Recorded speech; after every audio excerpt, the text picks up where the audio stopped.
One fact I think is really interesting is that this is the first year ever where investments in clean energy will outpace investments in fossil fuels. The estimates are for $1.7 trillion in investments in renewable energy for 2023. And then that's almost double the CapEx number of 1 trillion for fossil fuel CapEx in 2023. So this has never happened before. So this is garnering a lot of interest. Hello and welcome to Signals by AlphaSense, where we hear thoughtful insights from business leaders, investors, and experts. Hello and welcome. You listen to Signals by AlphaSense, and I'm your host, Nick Mazing. Today we welcome Xavier Smith, Director of Research, Energy and Industrials at Stream, AlphaSense's Expert Insights solution. If you're not familiar with it, the solution covers a wide range of expert insight services, including an extensive expert interview transcript library, integrated with all of the other document sets that one would need, like broker research, filings, transcripts, news, and so on, inside of the AlphaSense platform, alongside co-services, monthly sector newsletters, webinars, and more. Today, we're going to cover trends in industrials, such as EV adoption, energy transition, EV charging, along with how interest rates are influencing the construction cycle. Xavier, welcome, and can you tell us a little bit more about yourself and about your work? Hello, everyone. I'm Xavier Smith. Nick, thanks for having me. Everyone else, thanks for giving me your time today. So I joined AlphaSense a couple of months ago. I'm Director of Research for Industrials and Energy at AlphaSense. And basically, I'm just in charge of content generation at the firm. So trying to create lots of interesting and engaging content for our clients. Before I was at AlphaSense, I spent a lot of time on the buy side at numerous hedge funds and long only firms, both in New York and London. So thanks for having me today. So let's start with kind of the big picture questions. What are the most exciting developments in industrials, which is a very broad area currently? Yeah, sure. Nick, I tend to look at energy and industrials through the lens of two different categories. One category is the traditional side of industrials, which is what most people think of when they think of industrials. So more the traditional industries of manufacturing, aerospace and defense, materials, sectors like that. And then the other category of industrials is the new and more emerging side of industrials. These sectors are more tech adjacent. So this includes EVs, energy storage, renewable energy, these types of sectors. If you were to look at what's going on in both of these spaces, I guess both the emerging adjacent side of industrials and the traditional side of industrials have some interesting trends that are going on. In the tech adjacent side, you've got EV adoption, which is increasing year by year. In the US, we're currently at around 7% of new car sales are EVs. That lags Europe, which is around 15%, and that lags China, which is even higher. I think they're over 20% or 30%, something like that. And so, that is one of the categories that is attracting a lot of attention and a lot of investor focus. If you look within the EV space, it also breaks out into two categories. So you've got the new firms, the upstarts, the pure plays. So these are firms like Tesla, Rivian, Lucid, Lordstown. And then you've got the legacy OEMs, which are playing a bit of a catch up here. So these are your Volkswagens, your Ford, your Mercedes. And so basically the news flow is, will the legacy OEMs be able to catch up with what Tesla has done in this space? And then also, will some of the upstarts like Rivian and Lucid, Lordstown has gone bankrupt, so they don't count, but will they also be able to match what Tesla's done? So, that's garnering a lot of attention. The other thing that's going on in the tech adjacent side of industrials is just clean energy. It's just, the adoption of renewable energy. And it's interesting. I've been covering industrials since about 2000. And back during that time frame, the 2005 time frame, industrials required government subsidies in order to make sense or in order to pencil as a project that any utility or any household would take out. But now these days, because they've gotten so efficient and their productivity gains have been so great, these technologies no longer require government subsidies in order to pencil out and be effective.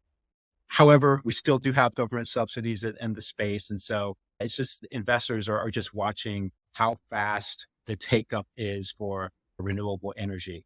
One fact I think is really interesting is that this is the first year ever where investments in clean energy will outpace investments in fossil fuels.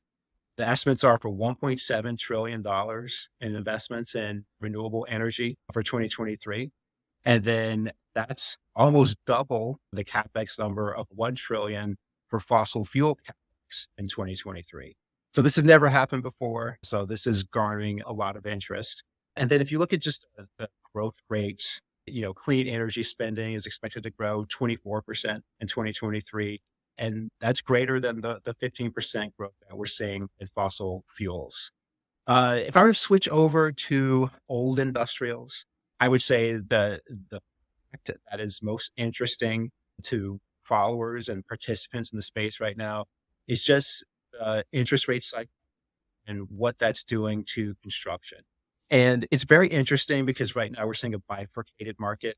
Uh, on the residential side, you're actually seeing, despite the fact that interest rates are at 7% for most new mortgages today, home builders are doing pretty well. And that's just due to the fact that it's pretty hard to buy an existing house because most residents don't want to move because they have a cheap mortgage. So the new home builders are actually doing well despite the fact that interest rates are really high. Then you contrast that over to the commercial side, and you see a lot of plight going on in the commercial real estate sector, especially with what you're seeing with office space. So it's a bit of a bifurcated market, and people are watching that space as well. Mhm. So let's start digging into these areas a little bit more in detail. Let's talk about EVs first. So, why do you think EV penetration in the US fell in Q2 to around 7.5% versus 8% earlier in the year? And it looks like used EV pricing is dropping by about 30% in June. There is a lot of headlines about price cuts from the OEMs for new EVs. Do you think customers are losing excitement about the technology? Right. That's a great question. I think there are a couple of issues going on in the EV market in particular, and then the auto market more broadly.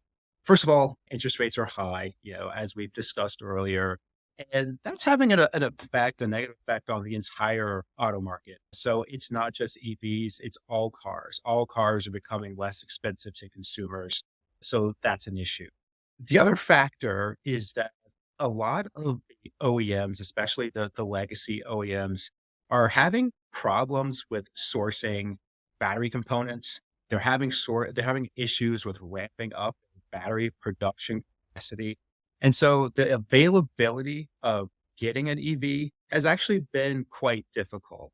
If you were to look maybe 6 months ago, if you were to go on Ford's website and you wanted to order yourself a brand new Mach-E, it was a pretty difficult process. You would go on, it would tell you that they're not taking new orders until 6 months from now, 12 months from now. This is the same issue if you went on Cadillac's website, you tried to order yourself their new luxury EV, the SUV called the Lyric. They closed orders for new customers for this a couple of days after launching it. And so there were lots of fits and starts from the consumer side in terms of if you actually want to order an EV, it was actually difficult to complete process.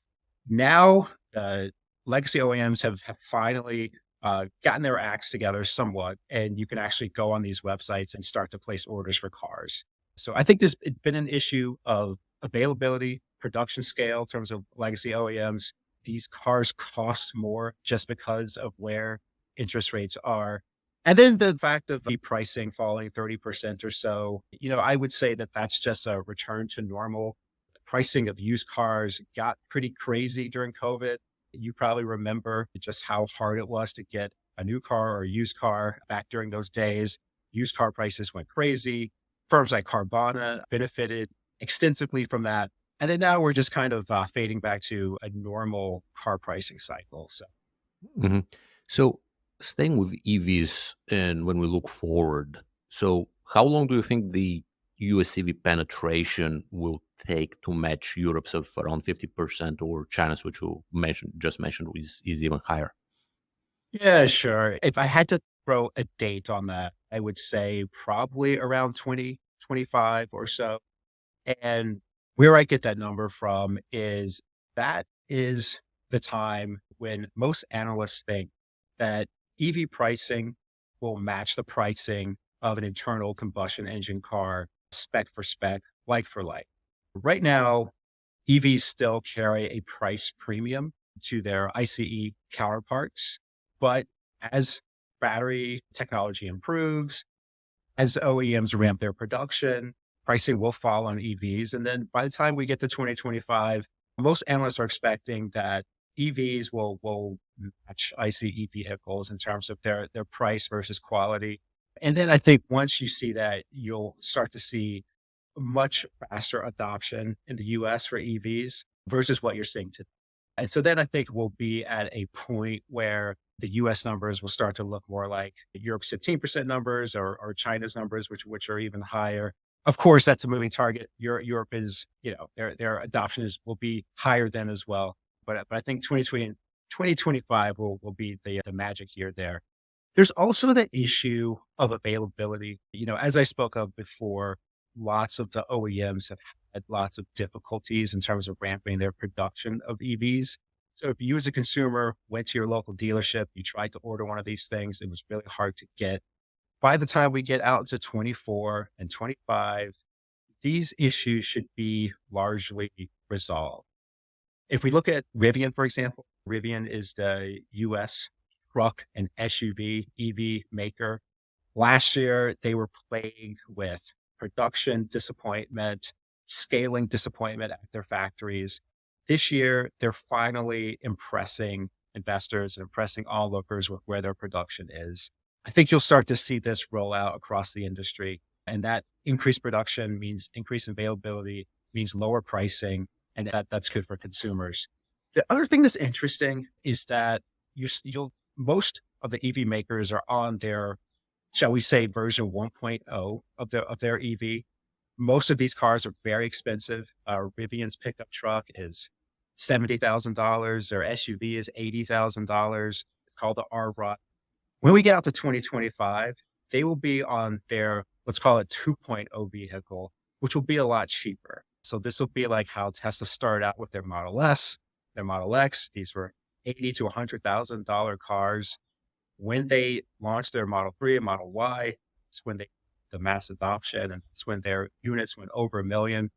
When Rivian launches their R2, which would be a $50,000 to $60,000 SUV and truck, I think then you'll start to see mass adoption and you'll start to see those numbers take off. So, last question on EVs. Obviously, consumer range anxiety has been a problem, at least historically, with the adoption. And do you think that EV charging is still an impediment? Because we've seen a lot of headlines recently from large manufacturers adopting the Tesla's charging standard, which will hopefully help with the network effects there. Sure. I think one of the most exciting things occurring in EV charging are the funds that come from Biden's infrastructure plan and come from the Inflation Reduction Act, the IRA. Those programs committed $7.5 billion to EV charging. So over the next few years, we will see a large ramp up in terms of EV charging stations. So this will relieve customers' fears of range anxiety and where do I charge my new EV. Historically, the biggest, besides Tesla, the biggest firm in terms of EV charging has been Electrify America. They have had a lot of disappointments in terms of reliability of their network, although these things are improving. So again, as we go out into 2024, 2025, the build out of the network will be much more progressed than where it is. And then we should see an improvement in EV charging quality as well from players like Electrify America. The Tesla news is interesting because Tesla has the most reliable charging network.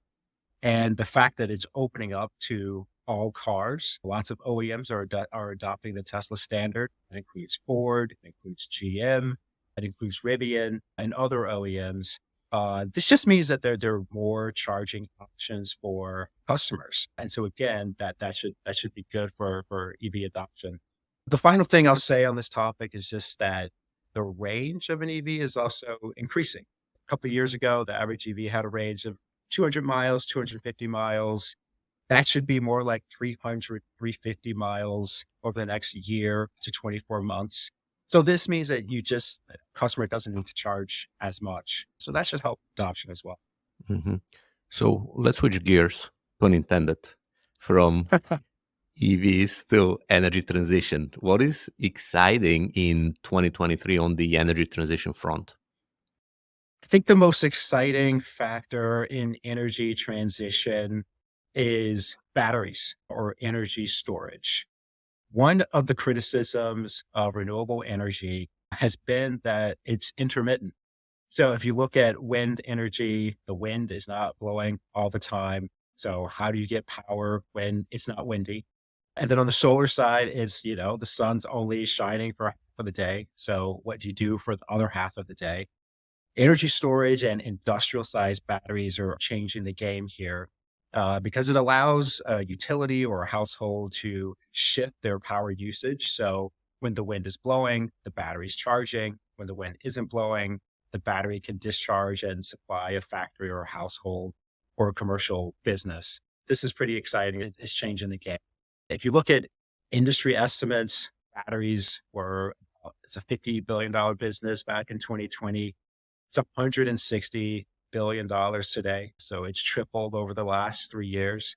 So I think that's the most exciting thing in energy transition now. The other thing that's interesting, and I have to go back to the IRA, there are production subsidies for battery production within the United States. And the subsidies are so extensive that it has changed the calculus of where battery companies, where auto OEMs are placing their battery factories. Historically, the leaders of battery production have all been in Asia. It's firms like Sonic, it's LG Chem, it's Samsung. But with the advent of the IRA, it means that producing batteries in the United States becomes actually more cost effective than doing so in Asia. There's some reports that say that with all these subsidies, it's actually 15% cheaper to do industrial scale battery manufacturing in the US versus Asia. So this has changed the whole calculus of manufacturing in this country. And so that's pretty interesting. Europe noticed this and they came up with their own policies to get more battery production within Europe. So it doesn't all flow out of Asia and to the US.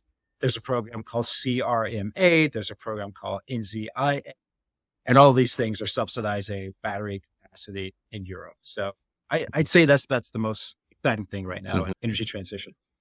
So beyond energy storage dropping in cost and driving adoption of renewable sources, is there anything else in the R&D pipeline that gets you excited? Sure. I think the most exciting thing I've read recently is the development of offshore solar. And this is interesting because if you think of other methods of energy production, they all have an offshore version. We all know about offshore drilling for oil and gas. We all know about offshore wind for wind turbines. But offshore solar is an interesting development. Right now, there's a project in Asia. It's a JV between a Chinese power developer and a Norwegian power developer. And they're doing 11 gigawatts off coast in Asia. And it looks pretty compelling. It's an interesting development. One of the issues with solar is getting the permits for these large land plots that are required for a solar farm. And the thought is that if this moves offshore, the permitting will be lot easier than it is right One of the issues with offshore solar is the fact that it's quite corrosive, dealing with the salt water and the salt air, but it's interesting. So I'd say watch this space. Mhm. So, what about politics and energy transition? So, do you feel that in the US we're going to see a kind of a blue state, red state divide in the energy transition space? Yeah, I think that's really interesting. And I have to answer that question in two ways. I think in rhetoric, yes, I think that blue states will like to tout how they are converting over to renewable energy. I think red states would probably prefer to support the fossil fuel industry, given the political contributions that they make. But if you look at the underlying trends, I think both red states and blue states are going towards renewables. One reason is just cost. We talked earlier about how in the early 2000s, renewable energy required subsidies to be competitive with fossil fuels. That's no longer the case. If you look now in terms of build and install cost per kilowatt, if you look at solar energy, it's about $1,300 per kilowatt. If you look at wind, it's about $1,700 per kilowatt. If you look at coal, it's $4,000 per kilowatt. So solar and wind are much less expensive than using coal. And I think whether you're a red state or you're a blue state, you just look at the numbers and you think it's just more effective to go this way. It's funny, if you look at Texas, which is, a red state that Republican governor right now, he had 10 gigawatts of power that was offline due to the recent heat issues that they're having there. And this is due to failures at coal plants, failure at nuclear plants. But solar energy and wind energy was picking up the slack, and it was making things better for residents there. Solar is booming in Texas. It's going to be the second largest solar market in the US. It's projected to outpace California by around 2030 or so. So that's really interesting. And then in Florida, we're seeing similar issues. The big utilities there are planning to phase out their coal generation by 2028 or so. And there's a big move to have a place with renewables. So yeah, I think the adoption in red states will be big as well. So, shifting gears again More from gears, more gear shifting. from the new economy and discussing more conventional industrials like construction, building materials, and so on. So, at the beginning of the year, the expectations were low because rates were increasing. What are you seeing in construction and building materials? Yeah, sure. It looks like residential construction in terms of new homes built exceeds expectations. It continues to exceed expectations, even though interest rates are quite high. It looks like prospective buyer traffic. There are various indices that track these numbers. We're at the highest numbers we've seen in 2023. So that's pretty bullish in terms of what happens next for home builders. In terms of pricing incentives that home builders are having to use to attract buyers, it used to be around 25% of deals were required incentives, and that fell to 22% in July.